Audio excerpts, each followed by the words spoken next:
நீங்கள் கேட்டுக்கொண்டிருப்பது செய்திகள் ஒரு பார்வை. நீங்கள் கேட்டுக்கொண்டிருப்பது உங்கள் அதிரை எஃப்எம்மில் ஆல் இண்டியா ரேடியோ மாநில செய்தியின் மறு ஒலிபரப்பு. செய்திகள் வாசிப்பவர் லட்சுமி ராகவன். தலைப்புச் செய்திகள்: வளர்ச்சியடைந்த பாரதம் என்ற இலக்கை எட்ட பொறியாளர்கள் அயராது பாடுபட வேண்டும் என்று பிரதமர் திரு நரேந்திர மோடி வலியுறுத்தியுள்ளார். வக்ஃப் திருத்த சட்டத்தில் சில பிரிவுகளின் பயன்பாட்டை உச்சநீதிமன்றம் நிறுத்தி வைத்துள்ளது. UPI மூலம் ஒரு நாளில் 10 லட்சம் ரூபாய் வரை குறிப்பிட்ட பொருட்கள் வாங்குவதற்கு இன்று முதல் அனுமதி வழங்கப்பட்டுள்ளது. அமெரிக்காவின் டெக்சாஸ் மாகாணத்தில் இந்தியர் ஒருவர் கொல்லப்பட்ட சம்பவத்தை அதிபர் திரு டொனால்டு டிரம்ப் வன்மையாக கண்டித்துள்ளார். மலேசியாவில் நடைபெற்று வரும் 16 வயதுக்குட்பட்டோருக்கான ஆசிய கோப்பை மகளிர் கூடைப்பந்து போட்டிகள் இந்தியா அரையிறுதிக்கு முன்னேறியுள்ளது. இனி விரிவான செய்திகள். பொறியாளர் தினம் இன்று நாடு முழுவதும் கொண்டாடப்படுகிறது. நாட்டின் தலைசிறந்த பொறியாளராக திகழ்ந்த விஸ்வேஸ்வரய்யாவின் பிறந்த நாளான செப்டம்பர் 15ஆம் தேதி பொறியாளர் தினமாக கொண்டாடப்பட்டு வருகிறது. இந்நாளையொட்டி பிரதமர் திரு நரேந்திர மோடி, உள்துறை அமைச்சர் திரு அமித்ஷா ஆகியோர் பொறியாளர்களுக்கு வாழ்த்து தெரிவித்துள்ளனர். பிரதமர் திரு நரேந்திர மோடி சமூக வலைதளத்தில் வெளியிட்டுள்ள பதிவில் பொறியாளர்களின் வளர்ச்சிக்காக பாடுபட்ட பாரத ரத்னா விஸ்வேஸ்வரய்யாவை நினைவு கூர்ந்துள்ளார். அயராது அரும்பணியால் நாட்டின் பொறியியல் கட்டமைப்பு விரிவடைந்துள்ளதாகவும் அவர் சுட்டிக்காட்டியுள்ளார். வளர்ச்சியடைந்த பாரதம் என்ற இலக்கை எட்டுவதற்கு பொறியாளர்கள் தங்களின் ஒட்டுமொத்த அர்ப்பணிப்பையும் தர வேண்டும் என்று அவர் கேட்டுக் கொண்டுள்ளார். பொறியாளர்கள் தங்களது ஆக்கத்திறனையும் உறுதிப்பாட்டையும் புதுமை கண்டுபிடிப்புகளுக்கான முயற்சிகளையும் அயராது மேற்கொள்ள வேண்டும் என்று பிரதமர் கேட்டுக் கொண்டுள்ளார். உள்துறை அமைச்சர் திரு அமித்ஷா வெளியிட்டுள்ள பதிவில், சரித்திர சாதனை படைத்த பொறியாளர் விஸ்வேஸ்வரய்யாவின் அரும்பணியால் நாடு வளர்ச்சி பாதைக்கு திரும்பியதாக கூறியுள்ளார். அனைத்து பொறியாளர்களும் தொலைநோக்கு பார்வையுடனும் அர்ப்பணிப்பு உணர்வுடனும் புதிய தொழில்நுட்பங்களை கொண்டுவர வேண்டும் என்று அவர் கேட்டுக் கொண்டார். மத்திய தகவல் ஒலிபரப்புத்துறை இணையமைச்சர் டாக்டர் எல் முருகன் விடுத்துள்ள செய்தியில், சுயசார்பு மிக்க வளர்ச்சியடைந்த பாரதத்தை உருவாக்க பொறியாளர்கள் புதுமை கண்டுபிடிப்புகளை கொண்டுவர வேண்டும் என்று குறிப்பிட்டுள்ளார். பொறியாளர் சர் விஸ்வேஸ்வரய்யாவின் பங்களிப்பு மகத்தானது என்றும் அவர் கூறியுள்ளார். UPI மூலம் ஒரு நாளில் 10 லட்சம் ரூபாய் வரை குறிப்பிட்ட பொருட்கள் வாங்குவதற்கு இன்று முதல் அனுமதி வழங்கப்பட்டுள்ளது.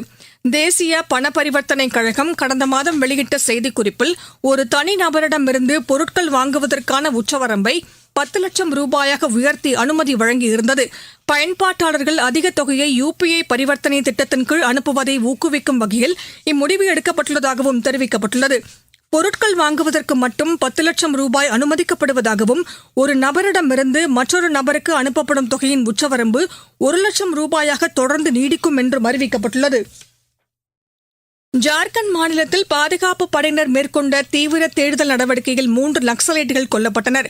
அம்மாநிலத்தில் ஹசாரிபாக் மாவட்டத்தில் உள்ள கராண்டி கிராமத்தில் பாதுகாப்பு படையினர் இன்று காலை தேடுதல் நடவடிக்கையில் ஈடுபட்டிருந்த போது இந்த தீவிரவாதிகள் பாதுகாப்பு படையினரை தாக்க முயன்றதாகவும், அப்போது நடத்தப்பட்ட பதில் தாக்குதலில் இந்த 3 தீவிரவாதிகளும் கொல்லப்பட்டதாகவும் பாதுகாப்பு படையினர் தெரிவித்தனர். இவர்கள் மூவரும் தீவிரமாக தேடப்பட்டு வந்த நக்சலைட்டுகள் என்றும், அவர்களிடமிருந்து AK-47 ரக துப்பாக்கிகளும் வெடிப்பொருட்களும் கைப்பற்றப்பட்டதாக பாதுகாப்பு படையினர் தெரிவித்தனர். மத்திய ரிசர்வ் படையினரும் உள்ளூர் காவல்துறையினரும் இணைந்து இந்த தேடுதல் நடவடிக்கையை மேற்கொண்டனர். நீங்கள் கேட்டுக்கொண்டிருப்பது ஆகாஷ்வாணியின் செய்தி அறிக்கை. நாட்டு மக்களுக்கான வரலாற்று சிறப்புமிக்க மோடி அரசின் தீபாவளி பரிசு சரக்கு மற்றும் சேவை வரி குறைப்பு. மருத்துவம் மற்றும் ஆயுள் காப்பீட்டிற்கான வரி முழுமையாக ரத்து. 36 உயிர்காக்கும் மருந்துகள் மீதான வரியும் ரத்து. அடுத்த தலைமுறைக்கான இந்த சீர்திருத்த நடவடிக்கைகளில் மாணவர்கள் பயன்படுத்தும் ஸ்டேஷனரி பொருட்களுக்கான வரி ரத்து. வீட்டு உபயோக மின்னணு பொருட்கள் மீதான வரி குறைப்பு. பால் பொருட்கள் மற்றும் பாத்திரங்கள் மீதான வரி 12%-இருந்து 5% குறைப்பு. வேளாண் இயந்திரங்களுக்கான வரியும் 5% குறைப்பு. வளர்ச்சியடைந்த இந்தியாவிற்கான பயணத்தில் மோடி அரசு தொடரும் சீர்திருத்த நடவடிக்கைகள். இனி மக்களின் மனதை வென்ற மத்திய அரசின் திட்டங்கள். சேவை நல்லாட்சி என்பதை தாரக மந்திரமாக கொண்டு ஓய்வின்றி பணியாற்றி வரும் பிரதமர் திரு நரேந்திர மோடி தலைமையிலான மத்திய அரசு சிறந்த நிர்வாகத்தின் மூலம் பெரும் மாற்றங்களை ஏற்படுத்தியுள்ளது. இதுகுறித்த சிறப்பு தொகுப்பில் இன்று இடம்பெறுகிறது நமாமி கங்கை திட்டம். கங்கை நதி இந்தியாவின் உயிர் நாடி. இந்த நதி புனிதமானது, அழியாதது மற்றும் இந்திய பொருளாதாரத்தின் ஒரு முக்கிய இரத்த நாளமாகிறது. கங்கையின் தூய்மையை மீட்டெடுப்பதற்கான ஒரு லட்சிய மற்றும் முழுமையான முயற்சியாக 2014 ஆண்டு ஜூன் மாதம் நமாமி கங்கை திட்டம் தொடங்கப்பட்டது. கங்கையின் தூய்மை என்பது ஒரு கூட்டு பொறுப்பு என்று பிரதமர் திரு நரேந்திர மோடி வலியுறுத்தியுள்ளார். सदियों से कल कल बहती मां गंगा को स्वच्छ रखना हम सबकी बहुत बड़ी जिम्मेदारी है। इसी उद्देश्य के साथ नमामि गंगे अभियान की शुरुआत की थी. நமாமி கங்கை என்பது மாசு குறைப்பு, சுற்றுச்சூழல் மறுசீரமைப்பு, திறன் மேம்பாடு மற்றும் சமூக ஈடுபாடு ஆகியவற்றை ஒருங்கிணைக்கும் ஒரு பன்முக அணுகுமுறையாகும். இது நதியின் சுற்றுச்சூழல், ஒருமைப்பாடு மற்றும் அதை நம்பியிருக்கும் லட்சக்கணக்கான மக்களின் வாழ்வாதாரம் ஆகிய இரண்டிலும் கவனம் செலுத்துகிறது. இந்த திட்டம் மாசு குறைப்பில் குறிப்பிடத்தக்க முன்னேற்றங்களை கண்டுள்ளது. கழிவுநீர் சுத்திகரிப்பு திறன் 2014 ஆண்டுக்கு முந்தைய நிலையிலிருந்து 30 மடங்குக்கு மேல் தாண்டியுள்ளது. கங்கையில் வாழும் டால்பின் மீன்களின் எண்ணிக்கை அதிகரிப்பால் நதி சுற்றுச்சூழல் அமைப்பில் ஏற்பட்ட முன்னேற்றம் உறுதிப்படுத்தப்படுகிறது. உண்மையில் கங்கை நதியில் இதற்கு முன்னர் காணப்படாத பகுதிகளிலிருந்து இப்போது டால்பின் மீன்கள் தென்படுவதாக தெரிய வந்துள்ளது. हम सभी के लिए गौरव की बात है कि भारत की इस पहल को आज दुनिया भर की सराहना मिल रही है. यूनाइटेड नेशंस ने नमामि गंगे मिशन को इकोसिस्टम को रिस्टोर करने वाली दुनिया के टॉप 10 इनिशिएटिव में शामिल किया है. ஒரு காலத்தில் சாத்தியமற்ற கனவாக கருதப்பட்டவை பிரதமர் திரு நரேந்திர மோடியின் தலைமையின் கீழ் ஒரு தேசிய இயக்கமாக மாற்றப்பட்டுள்ளன. நீண்ட காலமாக புறக்கணிக்கப்பட்டு வந்ததால் பெரும் சுமையாக கருதப்பட்ட புனித கங்கை தற்போது புதிய நம்பிக்கையுடன் பாய்ந்தோடுகிறது. கடுமையான நடவடிக்கைகளால் லட்சியங்கள் ஈடேற்றப்படும் போது நம்பிக்கை புதுப்புணல் பொங்குகிறது. சரக்கு மற்றும் சேவை வரி கட்டமைப்பில் அண்மையில் கொண்டுவரப்பட்ட சீர்திருத்தங்கள் அனைத்து தரப்பு மக்களிடமும் பெரும் வரவேற்பை பெற்றுள்ளது. தமிழகத்தின் வேலூர் மாவட்டத்தைச் சேர்ந்த பெண்மணி ஒருவர் நடுத்தர மக்களுக்கு பயனுள்ள வகையில் ஜிஎஸ்டி சீர்திருத்தங்கள் அமைந்துள்ளதாக கூறினார். என்னுடைய பெயர் அபிநயா, நான் வேலூர்ல இருந்து பேசுறேன். நம்மளுடைய மத்திய அரசு நாம வாங்கக்கூடிய பல பொருட்களுக்கு ஜிஎஸ்டில நிறைய சீர்திருத்தம் பண்ணிருக்காங்க. இந்த சீர்திருத்தத்தினால நாம வாங்கக்கூடிய பொருட்கள் திறன் அதிகரிச்சிருக்கு. ஏன் அப்படின்னு பாத்தீங்கன்னா, நம்ம தினசரி வாங்கக்கூடிய பொருட்களான toothpaste, tooth powder, brush இந்த மாதிரி விஷயங்களுக்கு 18% 5% வரி குறைப்பு பண்ணிருக்காங்க. இது ரொம்ப நல்ல விஷயம் அப்படின்னு நினைக்கிறேன். அது மட்டும் இல்லாம மருத்துவ பொருட்கள் அப்படின்னு பார்க்கும்போது மருத்துவ காப்பீட்டு திட்டம் இதுக்கு முழுவதுமா வரி விலக்கு கொடுத்திருக்காங்க. இது நம்மளை போன்ற நடுத்தர மக்களுக்கு பயனுள்ளதாக இருக்கும். அது எல்லாமே இப்ப நமக்கு சேமிப்பா ஆக போகுது.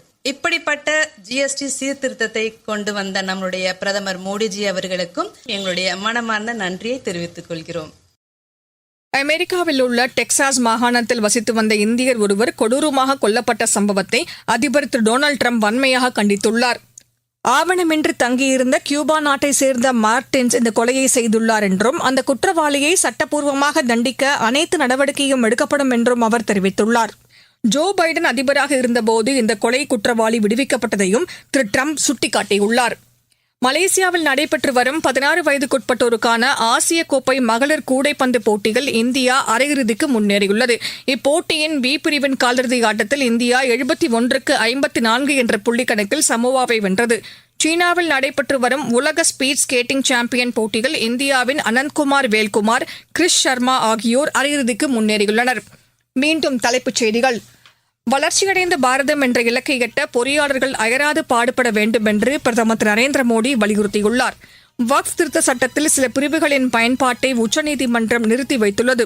UPI மூலம் ஒரு நாளில் 10 லட்சம் ரூபாய் வரை குறிப்பிட்ட பொருட்கள் வாங்குவதற்கு இன்று முதல் அனுமதி வழங்கப்பட்டுள்ளது. அமெரிக்காவின் டெக்சாஸ் மாகாணத்தில் இந்தியர் ஒருவர் கொல்லப்பட்ட சம்பவத்தை அதிபர் திரு டொனால்டு டிரம்ப் வன்மையாக கண்டித்துள்ளார். மலேசியாவில் நடைபெற்று வரும் 16 வயதுக்குட்பட்டோருக்கான ஆசிய கோப்பை மகளிர் கூடைப்பந்து போட்டிகள் இந்தியா அரையிறுதிக்கு முன்னேறியுள்ளது. இத்துடன் இந்த செய்தி அறிக்கை நிறைவு பெற்றது. எமது செய்திகளை சமூக வலைதள பக்கங்களில் AAR நியூஸ் சென்னை என்ற முகவரியிலும் RNU சென்னை என்ற யூடியூப் சேனலிலும் உடனுக்குடன் அறிந்து கொள்ளலாம். நாளை மீண்டும் செய்திகள் ஒரு பார்வை காலை 10 மணிக்கு கேட்க தவறாதீர்கள். எப்பவுமே கேளுங்க FM நாளை நம்ம மதுரை FM 90.4 நமது சமூகம் நமது நலன். ஆல் இந்திய ரேடியோவின் வானிலை செய்திகளுக்கு நன்றி.